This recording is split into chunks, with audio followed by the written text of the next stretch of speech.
Welcome to Lessons in Leadership. I'm Steve Adubato with the talented Mary Gamba, my co-host and executive producer. We're kicking off a brand new initiative today. If you don't see him right now on your screen, I believe, Elvin, you're going to see him in a second. Do we see Rodger? We see Rodger DeRose, who's the president and CEO of Kessler Foundation. Rodger, do you mind if I actually set this up as to what we're doing? Do you mind? Not at all. Not at all. You want me to start? No, I got this. Oh, you got this. Okay. Rodger's a take charge guy. Okay. But here's the deal. Together with Kessler Foundation, who've come on board as sponsors of Lessons in Leadership. Listen, a lot of people, the logos, the branding, that's all great. But with Kessler Foundation, we're starting off a series of interviews, segments around research, science, innovation, and of course, leadership. Rodger's going to describe exactly what Kessler Foundation is about. We'll be putting up their website so people can find out more, so you can contribute to the research they're doing. All about research, science, innovation, and leadership. Mary, before we get into Rodger, can we please plug the other great sponsors of Lessons in Leadership? I would love to. So we have the NJ Sharing Network. If you're not an organ and tissue donor, please go onto their website. It'll be on screen so you can learn more about that. Seton Hall University and the Bacino Leadership Institute, the International Union of Operating Engineers, Local 825. And we also have as sponsors Valley Bank and Prager Metis. So we're in really great company, Rodger, with you at Kessler Foundation. We're excited to have you on board. And finally, Delta Dental of New Jersey. And we always smile when we say that, for healthy teeth. Yes, there are new sponsors as well. And by the way, Delta Dental is sponsoring a series on small business leadership. Rodger, put this in context. Why did you, with limited resources, as every organization does, why did you say, yes, we want to do a series on research, innovation, science, and leadership? And by the way, then we'll set up the kinds of people who will be joining us from Kessler Foundation on the series. Why is that so important as we put up the website for the foundation? Thanks, Steve, and thank you, Mary. It's great to be with you and your viewers today, and we thank you for the opportunity, Steve and Mary, to be with you and talk about Kessler Foundation and the research that we're doing. I think it's important, Steve, because we're all about human translation research, and by that I mean we're not dealing with animal research. We're dealing with humans. And we do everything that we can to move that research into patient care and to create it as the standard of the next generation of care for patients in spinal cord injury and brain injury and stroke, multiple sclerosis, and several other neuromuscular type conditions. So I think this is a great opportunity for us to talk to your viewers, hopefully interest some of them into donating to our work. And I'll tell you a little bit more about why I think they can leverage their dollars by investing in our work. But this gives us a great opportunity to talk to your viewers, the brain trust of the leadership series of the Steve Adubato program. Hey, by the way, plug Michelle, who will be joining us, who leads the development effort at the foundation. She'll be joining us. Tell everyone who Michelle is. Yeah, Michelle Pignatello is our Vice President and Chief Development Officer, and she has joined us. She joined us about 7 years ago, and she has just been a fire breather, really just a firebrand in terms of creating. Glad you corrected that, Rodger. Well, in terms of, and what I mean by that is she gets stuff done. She's a powerhouse. She's all about action, action, action, and getting things done. And this year, she's just having a fantastic year, 6 months into our fiscal year, Steve. So, she's bringing donors in to create a record year for the foundation. And by the way, Michelle joins us. One of the things we're going to be talking about is not just where those dollars go, but also the connection, and Mary and I talk about this all the time, between fundraising and leadership. Right. You better be a great leader to raise money, to bring it in, to keep funders not only happy, but believing that their investment is going to something important. Those are important communication and leadership skills. Mary, jump in, because then I want to talk to Rodger about the Leadership Academy that we actually have going at Kessler Foundation right now with some pretty extraordinary leaders. Go ahead, Mary. Sure thing. So Rodger, you talked about the donation dollars and where they may go. I think everyone, as you're driving, you'll see Kessler Foundation. In the Kessler, the rehabilitation, there's the types of rehabilitation, but talk about some of the really groundbreaking things with spinal cord injuries, things like that. So where specifically will those dollars go? Because we will be profiling many of those people in our future episodes. Thanks, Mary. I appreciate it. That's a great question. Let me first say, Mary, that you know, we're unlike a lot of other nonprofits or public charities in that we're fortunate to have an endowment. And because of that, that covers all of our administrative expenses. So when a donor gives us $1 or $10,000 or $1 million, every dollar of that, 100% of that dollar goes directly to the research that they're designating. So let me give you an example. So we had a donor that we have named the Center for Spinal Stimulation after. And he's been he and his wife have been very generous donors to the organization. Name them, Rodger. And the name is Tim and Caroline Reynolds. They're extraordinary people. Generous, extraordinary people here from New Jersey. And Tim is very interested in the work that we've been doing, and his wife Caroline, in the work that we've been doing in terms of spinal stimulation, working with patients, spinal cord patients. And the great thing about this, this technology, this research, the science that we're doing is that we can connect brain intention with the healthy neurons below the level of the spinal cord injury, the healthy neurons that are still living, that are still active in the spinal cord. So that when the brain says, you know, move your foot, move your toe, move your knee, stand, that the body actually responds to the brain command. Now, without that stimulation, and there are very specific algorithms that take place that we've been working on for years now, without that stimulation, it doesn't occur. It's just a thought that doesn't connect to the rest of the healthy neurons. But with the stimulation, it's so exciting. It's the next generation. It's the next leap forward in terms of how we're going to be treating spinal cord patients in the future. And it doesn't end there either, Steve and Mary, because we'll be able to use this technology and these procedures and treatments and interventions on other individuals that have mobility issues as well. Let me follow up on this. You know, we happen also to disclose we're in the midst, as we speak right now in the summer of 2021, conducting a series of seminars. It's the Kessler Foundation Stand and Deliver Leadership Academy. And there are, I believe, 10 or so, Mary, 10 or 11, incredibly talented researchers, scientists, PhDs that are just really smart. Do you believe, Rodger, even though they have gone into science and research to make a difference in the lives of others who are dealing with spinal cord injuries and the whole range of areas where Kessler Foundation does research, do you believe at the core they see themselves as quote unquote leaders? That's a great question, Steve. I would tell you this, that first and foremost, from what I see of, and I know who those leaders are that have been through your program now for the last 4 years, Steve, on our campus. First of all, I think they're so enthusiastic about the mission. They can see the North of the Star, foundation, right? The foundation's mission, right? They can see the North Star in terms of the work that we do. And then on top of that, they're great at science, right? So we're hiring some of the world-class scientists that can compete on the NIH stage, on the Department of Defense stage, on all the federal agency stages for grant wins and grant making. So they're great at science. But they're also, from a leadership point of view, they have to be great grant writers. They have to be great publishers, because publishing is so important in order to get grants, new grants, as the peer review panels review the work that they've done.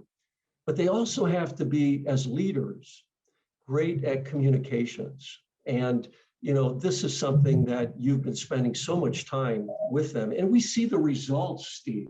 In addition to that, they've got to be great at project management. They got to be great at relationship building with people. Hold on, Rodger. Rodger, sorry for interrupting. Great at communication, presenting, executive presence, talking to non-scientific audiences, running meetings. How about developing and coaching other people and mentoring them, which is not in their wheelhouse naturally? Go ahead, Rodger, pick it up. So important, Steve. They have to be mentors to the next generation of scientists and leaders that are coming up in the organization. Because when you think about science, you're really building on the shoulders of scientists that have come before you. And so if you're not building those scientists, if you're not mentoring them, you're not creating the future generation of leaders at our foundation. And we've got such a great track record in terms of retention of our leadership employees. And I think that makes all the difference in terms of not having that turnstile on the front door where people are coming and going. The people that you've been training over the last 4 years, stay, they're there. They're with us. They're with us. They believe in the mission. And you know, the other thing too, Steve, I would tell you is that they are strong collaborators. They're not siloed in any way. And that's so important because we work across all of the different centers to leverage the strengths of the organization. And the most important area I would tell you, Steve, is having the confidence in their work when they get up and they present to the board, when they present to their peers, when they present to others in the organization, to management, their ideas, that they can sell them. That's right. You think about selling as a scientist, and it's not high on your list, but it's one of the most important aspects. It sure is. Mary, last question for Rodger on your end. Yeah, no, and it's more even of a statement first and foremost. I mean, I'm just in awe of the work that you do, and we will be putting up a QR code. So if you're watching now and you would like to donate What to is that? Kessler What, Foundation, Mary? I know Oh, it's what? something new. It's those little barcodes, you know, when you go to a restaurant and they say you scan it with your phone and it takes you right to where it needs to go. You can do that on television as well. So we're going to put that up so people could just scan it. And if you're old school, you can go to the website and just make a donation. And you talked a little bit about culture, Rodger. How did it over the last 18 plus months with the pandemic? How did that work when you're doing, many of us were able to work from home. How did that work with everyone still having to come in? And because you truly are saving and changing lives. Well, it's a great question as well, Mary. And it was a difficult time, obviously. You know, when we hit that mid-March 2020 critical stage, we did close down for 3 months. At the research center, we closed it down. The hospital stayed open. Kessler Institute stayed open, which is a great partner of ours because we have such a great working relationship with them. And our footprint, our research footprint is on their campus.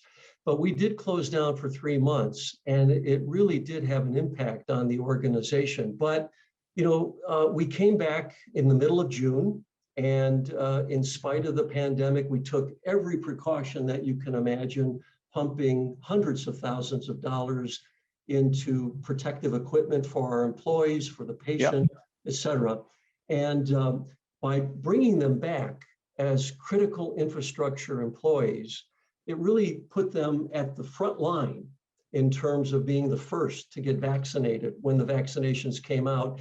And the vaccinations came right to the campus, so we were able to get them vaccinated and make them, give them another bubble of safety in terms of the work that they do. But I would tell you this, Mary, that by opening last June of 2020, I think it positioned us for not only having a great 2020 for the remainder of that very, very challenging and difficult year, but it's set us up for an outstanding 2021. And we're only 6 months into it, but it's going to be a record year in terms of grants and also in terms of fundraising. And in that spirit, Rodger will continue to join us throughout this series on research, science, innovation, and leadership that's made possible through Kessler Foundation. A whole range of leaders who are with the foundation will be joining us. Rodger will be offering analysis and putting things in perspective as well. We'll keep the website up for Kessler Foundation. What is the thing called again, Mary? That people? Oh, it's a QR code. Yeah, we'll be putting that up so they could just scan it with their phone. It takes them right to where they need to go to make a contribution. By the way, Rodger and I live next door to each other in Montclair. He goes to a restaurant, he does the barcode. I'm like, listen, give me the old school thing. Yeah. Give me the menu. I'm not looking at that. I'll evolve. Next time you're with us, Rodger, I'm going to ask you how you have evolved and grown as a leader, because I know when it comes to restaurants and the code, I haven't evolved at all. Rodger DeRose, Mary Gamba, Steve Adubato, Lessons in Leadership. Thank you, my friend. A great partnership. Thank you, Steve. Thank you, Mary. Appreciate it. Good to be with you. We'll be right back right after this. This edition of Lessons in Leadership with me, Steve Adubato, and my colleague, Mary Gamba, has been brought to you by the Buccino Leadership Institute at Seton Hall University, Prager Metis, Valley Bank, the International Union of Operating Engineers, Local 825, the New Jersey Sharing Network, Delta Dental of New Jersey, Kessler Foundation, and Seton Hall University, showing the world what great minds can do since 1856. This is Mary Gamba. If you want more leadership tips and tools, log on to stand-deliver.com. That's stand-deliver.com.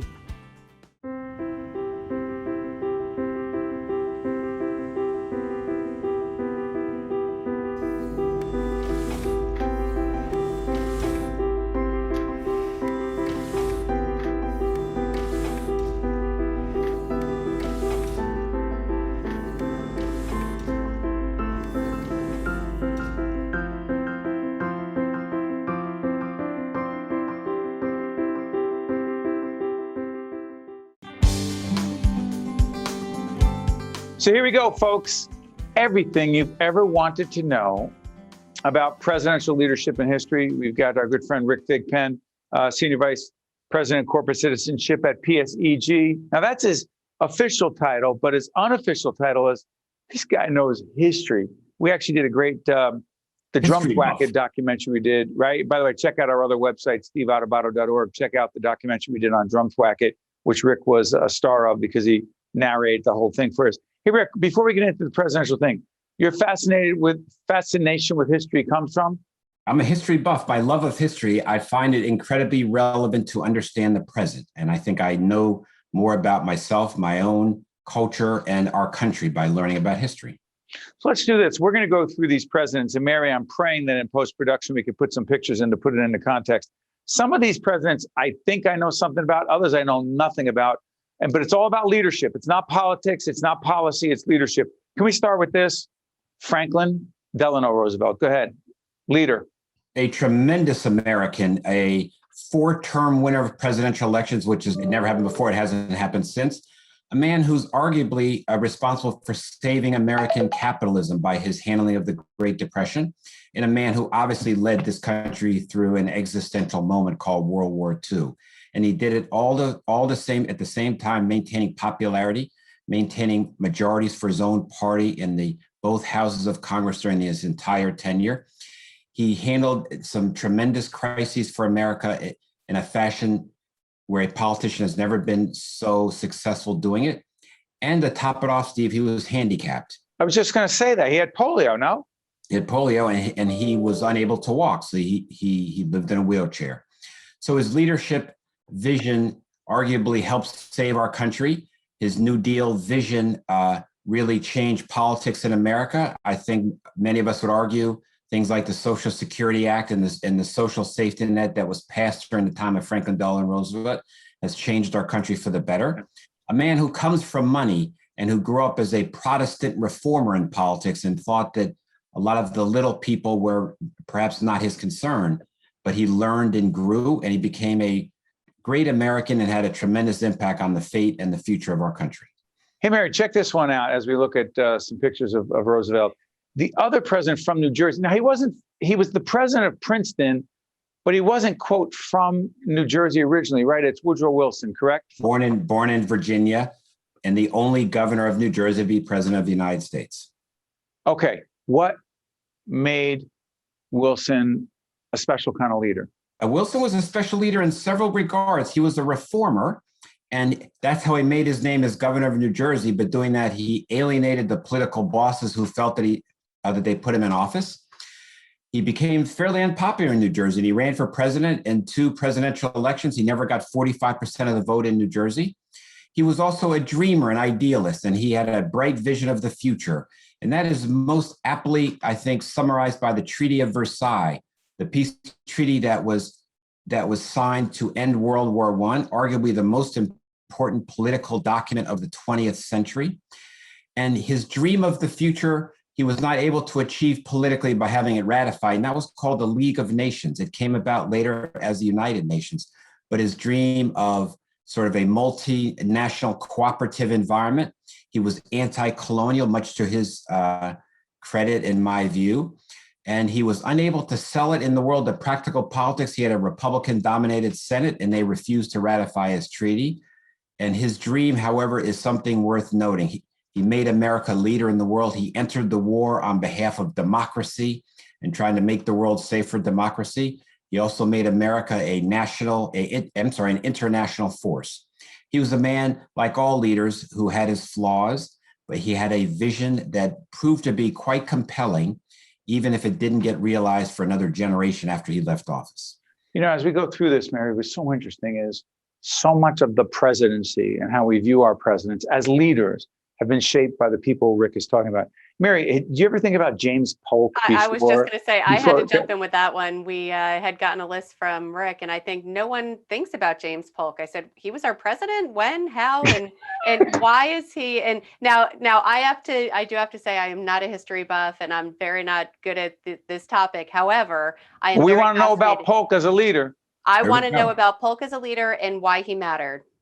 He's the winner of the 1844 presidential election, and he beat out Henry Clay, and his running mate was Senator Theodore Frelinghuysen from New Jersey. So that was also got a New Jersey angle. James K. Polk is the president of the United States who presided over the greatest territorial expansion of our country to date. He had a vision called Manifest Destiny. He pursued that vision with great vigor. That vision resulted in things like acquiring the territory of Oregon, the annexation of Texas, and the unfortunate war with Mexico that resulted in acquisition of enormous amounts of territory in the West. But it also set up the contest over whether or not this new territory would be slave or non-slave states that ultimately led to our Civil War. So he pursued his vision. He expanded our country greatly. He violated the human rights of lots of people. He treated Mexico unfairly. But can you imagine America without California as part of it? Wow. And he clearly pursued his vision, but he was also arguably the cause of the United States Civil War. He was a protege of Andrew Jackson. That's how he got to be elected president. He's not well known. He was a man who had a vision. He had the drive to achieve his vision. And like all of us, he had his weaknesses. And one of those weaknesses was the impact of his vision on human beings. Hey, you know, Rick, when I talked to you about this yesterday, I said, you didn't put Abraham Lincoln on the list. And your response is, come on, everybody talks about Lincoln and leadership. But is there anything about Lincoln that you think, after the movies and the books and half my leadership library on the presidents is about Lincoln? Yes, an extraordinary man who rose above his times. And I think there's a very simple quote: with malice towards none, with charity for all. That is not the thing you hear, Steve. You have a little exposure to politicians. You don't hear politicians actually talk and act like that very often. So a man who, after facing 4 years of existential war for his country, death, and the hatred that came with it, he had the heart to try to bring our country together. He had a vision that did not allow his emotions to take over. And he was a very, very instrumental person in terms of changing the shape of this country. And he's also the first elected Republican president in the history of our country. Steve, I want to jump in. I have one question, because I'm sure there's a lot of people out there who are not history buffs like me. If there's one book that you could recommend, whether it's written about a president, by a president, or about presidents plural, is there one go-to book that you could recommend? Steve and I are very huge into creating book lists. If Rick doesn't have one, I have one. I don't have one offhand. I read a bunch of different books about presidents. I'm not sure I have the signature one. Perhaps Robert Caro on Lyndon Baines Johnson jumps out of it. Awesome. You know what? That's good, because that's a setup for LBJ. But the other one is Doris Kearns Goodwin on presidential leadership. Doris Kearns Goodwin. Mary, let's put it up on our website. I have it in my library because it's about Lincoln, Washington, and LBJ, and I'm forgetting who else. Hey, Lyndon Johnson, because I've got these Kennedy posters all over, because when I was a little kid, Jack Kennedy, Robert Kennedy, somehow they connected in my world, and I thought that's public service. But after John F. Kennedy is assassinated on November 22nd, 1963 in Dallas, Texas, and Lyndon Johnson, not elected, becomes president and then wins the presidency in 64 against Barry Goldwater, and then there's the Vietnam War. What else do we need to know about Lyndon Johnson as a leader, Rick Thigpen? Well, Lyndon Johnson, there's something special about him. And people talk about, power corrupts, but power also reveals. A man who grew up in Texas, a man in the 1950s, was no friend of civil rights, a man who was able to learn and grow. And by passage of the Civil Rights Act of 1964, I believe is, and the Voting Rights Act of 1965, as well as Medicare, Lyndon Johnson transformed this country in some meaningful ways, in ways we are still struggling with today. And he's a man who came from a very small background, a man who came up in a world of segregation, a man who grew up in a world that was not about tolerance. And yet he exercised his leadership position and power to spread tolerance in America. And I think it could be said he overcame his background to make America a greater country, and America that is more prepared for its future than it was prior to his arrival on the scene, through the very unfortunate circumstances of the President Kennedy, our first Catholic president, an incredibly popular man, being assassinated. By the way, in my book, Mary, and I'm not about to plug this, but in my book, Lessons in Leadership, big section on John F. Kennedy and his leadership during the Cuban Missile Crisis, and previous to that, the Bay of Pigs, which did not go well at all, and what he learned as a leader from the debacle of the Bay of Pigs moving into the Cuban Missile Crisis. Hey, Rick, if we can, you did not put him on the list, and I know that everyone else is gone, but not forgotten. This president, historical for so many reasons, but not so obvious in so many ways. Barack Obama. Yes, sir. Give me a minute. Just give me a minute. A profound man. I will quote my dear departed father. Who would have ever thought that the United States would elect Barack Obama as president? I never thought I would see it in my lifetime. That's what Chairman Thigpen said? Chairman? That's what my father said to me. Yes, sir. Bill Thigpen. And I feel the same way. Who would have ever thought that America could have, this country with its past could make that happen? So a man who demonstrated to the world charm, charisma, intelligence, grace, and respect can come in all different colors and all different types of packages. So as a role model and a symbol for my daughter, who grew up with Barack Obama and his two African-American children in the White House, the symbol for our country is incredibly powerful. He's also a man who took us one step closer to universal health care, a goal that I think, while we fight over it, I doubt if anybody can really object to everybody in the country being taken care of, but he helped bring us closer to that. So a man who broke barriers, who set an example that will be forever followed by others, and you can never say it can never happen again, nor can you ever say that someone like that can't do it again. Rick Thigpen, a historian, and also, again, senior vice president. Steve. What's that? History buff. History buff, Steve. History buff, and also a leader at PSEG. Hey, Rick's going to join us for another segment on non-presidential leaders. They include Henry Ford, Harriet Tubman, Toussaint Louverture. Louverture, yes. Louverture, and Francis Perkins. Rick, thank you. Mary, thank you. That's Rick. We're doing more on historical leadership next time on Lessons in Leadership. Thanks, Mary. Thanks, Steve. That is Rick Thigpen. He is a history buff, and he knows a lot about presidential history. Mary, I didn't say I was a buff, but I know a lot of this stuff. And I'm just the opposite. I know nothing about history. So I was sitting there in awe. I can't wait to watch this back, because I probably just look like I'm mesmerized by what he's saying, but I am. I was never taught history in a way that was fun, informational, really told a story. And the way that Rick told those stories, I'm very interested. That's why I asked about a book. I said, I want to go out and learn more, because unfortunately my teachers. I got a minute left. Ready? Who was the president who, when they buried him in a bathtub? Oh, I have no idea. He was over. I'm not saying anything, but he was over 300 pounds. I was going to say, he had to be a big guy. I don't know. Yeah. Who knows who it is? Someone. Listen, if you know, go on our website, stand-over.com, but we're going to report it on another. I think it was Ted. He was a very big I love president. this show. You never know what you're going to see. Yeah, but Elvin said, say goodbye. I don't know. Nobody the cares. Best show ever. Elvin, Steve, Mary, Elvin, Scarlett, Sylvester, the team. Next time, Lessons in Leadership. In a bathtub. This edition of Lessons in Leadership with me, Steve Adubato, and my colleague, Mary Gamba, has been brought to you by the Buccino Leadership Institute at Seton Hall University, Prager Metis, Valley Bank, the International Union of Operating Engineers, Local 825, the New Jersey Sharing Network, Delta Dental of New Jersey, Kessler Foundation, and Seton Hall University, showing the world what great minds can do since 1856. This is Mary Gamba. If you want more leadership tips and tools, log on to stand-deliver.com. Promotional support for this edition of Lessons in Leadership with me, Steve Adubato, and my colleague, Mary Gamba, has been provided by NJ.com, NJBIA, and New Jersey Business Magazine, CIANJ, and Commerce Magazine.